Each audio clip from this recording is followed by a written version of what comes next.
তো দুপুরে রান্নায় চলে আসলাম। এইখানে আমি পেঁয়াজ কাঁচামরিচ তেলে দিয়ে দিয়েছি। পেঁয়াজ কাঁচামরিচ আমার এই যে ভেজে নেওয়া হয়ে গিয়েছে। আমি রান্না করবো এই যে ফ্রোজেন সিম। আলু কেটে নিয়েছি, আর এই যে সিম বের করে নিয়েছি, আর এই যে ভাত রান্না করে নেওয়া হয়ে গিয়েছে, নামিয়ে রেখেছি। আর আজকে অনেক দিন পরে, বেশ কয়েকদিন পরে আজকে একদম ঝকঝকা রোদ উঠেছে, অনেক রোদ উঠেছে। এই যে ভালো লাগছে। কিন্তু আমি বেশি করে জ্বালানা খুলে রেখেছি, কারণ রোদটা যদি আমার গায়ে এসে লাগে, এই জন্য। তো আমার পেঁয়াজ ভেজে নেওয়া হয়ে গিয়েছে, আমি আলু দিয়ে দিলাম।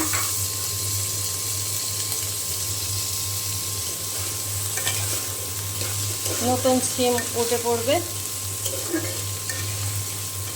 তো ওই জন্য আমি আজকে ভাজি করে নিচ্ছি।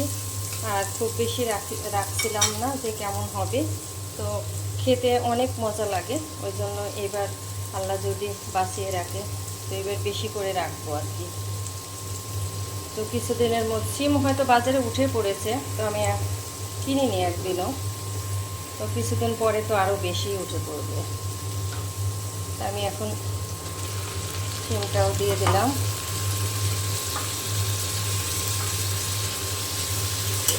আস্তে আস্তে কিন্তু বরফটা ছুড়ে যাবে। আসসালামু আলাইকুম, কেমন আছেন আপনারা? আশা করি ভালো আছেন। আমরাও আলহামদুলিল্লাহ সুস্থ আছি, ভালো আছি।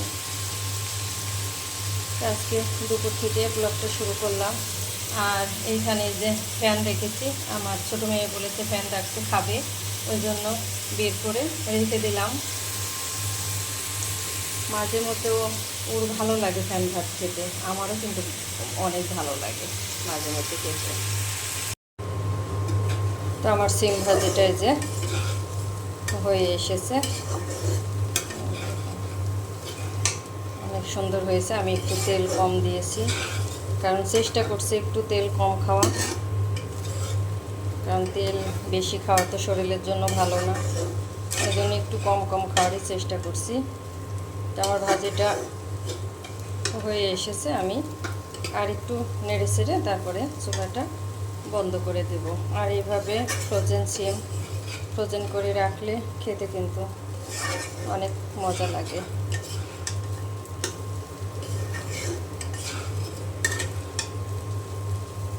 আমি নামিয়ে নিব। আর এই যে অফ ক্যামেরায় আমি ট্যাংরা মাছ কেটে ধুয়ে পরিষ্কার করে নিলাম। এইটুকুই ছিল, আর ফ্রিজে শেষ হয়ে গেল। তো ট্যাংরা মাছ দিয়ে আলু দিয়ে হাতে মাখিয়ে আমি রান্নাটা করে নেব। একদম কেটে ধুয়ে সুন্দর করে পরিষ্কার করে নিয়েছি। তা আমি সিম ভাজিটা এখন নামিয়ে নিব। নামিয়ে নিয়ে তারপরে মাছটা বসিয়ে দেব। ছোটো মেয়ে আবার স্কুলে যাবে। তা আমি এখানে যে মাছ রেডি করে নিয়েছি, মাছ নিয়ে নিয়েছি, আর চিকন চিকন করে আলু কেটে নিয়েছি, আর নিয়েছি আদা বাটা, জিরা বাটা, রসুন বাটা পরিমাণে সব অল্প অল্প করে, আর দিয়েছি পেঁয়াজ কুচি, আর হচ্ছে লবণ, স্বাদ মতো লবণ, ধনিয়া গুঁড়া, তারপরে হলুদের গুঁড়া, মরিচের গুঁড়া, আর সরিষার তেল। এখন আমি হাত দিয়ে খুব ভালো করে আগে আমি মশলা দিয়ে পেঁয়াজটা মাখিয়ে নেব। এইভাবে মাখিয়ে রান্না করলে কিন্তু মাছটা খুব মজা হয় খেতে। কিন্তু বেগুন থাকলে বেশি ভালো হতো, আমার বেগুন নাই, একটু বেগুন দিতে পারলে আরও বেশি ভালো হতো, বেশি স্বাদ হতো আর কি। তো এমনিতেও হবে।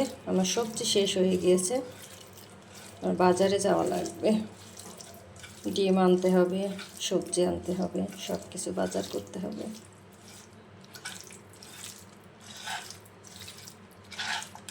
তো আমি এখন হাত দিয়ে খুব ভালো করে মশলার সাথে মাখিয়ে নেব। আমি সরিষার তেল দিয়ে রান্নাটা করছি, এখানে সরিষার তেল দিয়েছি। সাবধানে মাখাইতে হবে ট্যাংরা মাছ,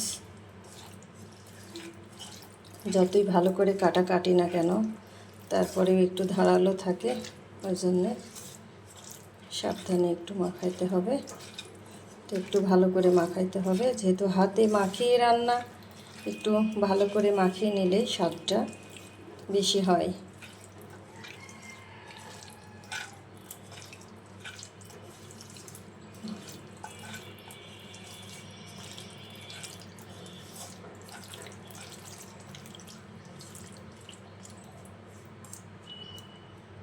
এটা আমার মাখিয়ে নেওয়া হয়ে গিয়েছে। এখন আমি পানি দিয়ে দেব। ভেজে রান্না করলে একরকম টেস্ট, মাখিয়ে রান্না করলে একরকম টেস্ট। একই জিনিস দেখবেন, একবার এক এক রকম করে রান্না করবেন, সেরকম ভালো লাগবে। মানে এক রকমভাবে রান্না না করে এক এক ধরনের রান্না এক একবার করলে খেতে কিন্তু ভালো লাগে। তো আমার আরেকটু পানি লাগবে, আরেকটু দিয়ে দিলাম। এখন আমি চুলায় বসিয়ে দিব। এই যে চুলাটা জ্বালিয়ে দিয়েছি, আর আস্ত কাঁচামরিচ দিয়ে দিয়েছি 2 পিস, বেশি দিইনি, কারণ কাঁচামরিচের গুঁড়া দিয়ে রান্নাটা করছি, বেশি দিলে খাওয়া যাবে না, এই মরিচে অনেক ঝাল, ওই জন্য শুধু একটা ফ্লেভারের জন্য দিয়েছি। আর এই পাশে তো এই যে শিম ভাজিটা হয়ে গিয়েছে, বাটিতে বেড়ে নিয়েছি। তা আমি এখন এটা টেবিলে রেখে দেব। আর খেতে মনে হয়েছে অনেক মজা হবে, কারণ শিম ভাজি তো আমার এমনিতেই ভালো লাগে, অনেক ভালো লাগে।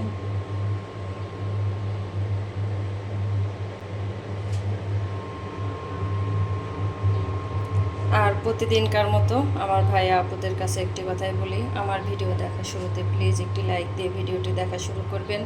আপনার একটি লাইকে আমার ভিডিওটি আপনার মতো অনেক ভাই বোনের কাছে পৌঁছায় যেতে সাহায্য করবে। আর আমার ভিডিওটি কেউ টেনে টেনে দেখবেন না, টেনে দেখলে চ্যানেলের ক্ষতি হয়। আর যারা নতুন নতুন জয়েন্ট হচ্ছেন তাদের জন্য রইল অনেক অনেক দোয়া ও ভালোবাসা। আর সাবস্ক্রাইব করে কেউ সাবস্ক্রাইব কেটে নেবেন না, ওয়েট করবেন, ওয়েট করলে তারপরে সময় মতো আপনার চ্যানেলে চলে যাব, কিন্তু ওয়েট তো করতে হবে, না হলে কি হবে বলেন। এটা আমার মাছ রান্নায় যে হয়ে গিয়েছে, চুলার উপরে রেখে দিলেই কিন্তু আর একটু ঝোলটা কমে যাবে। আর আমি এখন দিয়ে দেবো এখানে ভাজা জিরা গুঁড়া।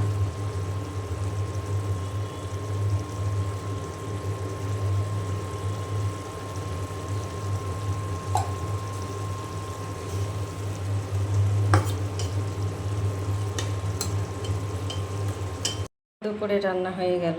এখানে যে ট্যাংরা মাছ দিয়ে আলু দিয়ে রান্না করে নিয়েছি, আর এখানে যে শিম ভাজি করে নিয়েছি, ফ্রোজেন শিম, আর এখানে তো ভাত রান্না করে নিয়েছি।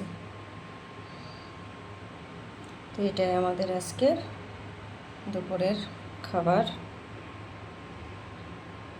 এখানে আমি যে দুধ বসিয়ে দিলাম জাল করে নেওয়ার জন্য।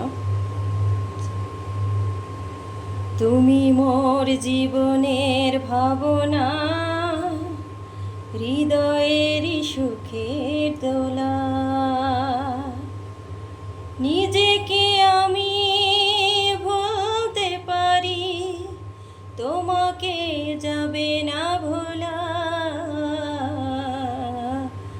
তুমি মোর জীবনের ভাবনা, হৃদয়ের সুখের দোলা।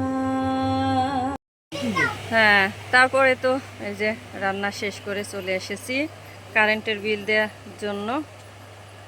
তো হুজুরের দোকান, এটা সোনার বাংলা মসজিদের সাথেই একদম। আমি এখানেই যতদিন যাবত আছি এখান থেকে টুকিটাকি কেনাকাটা, বিল দেওয়া সব কিছু করি। এখানে অনেক কিছু পাওয়া যায়। জেলখানার পিছনে, জেলখানার পাঁচিল।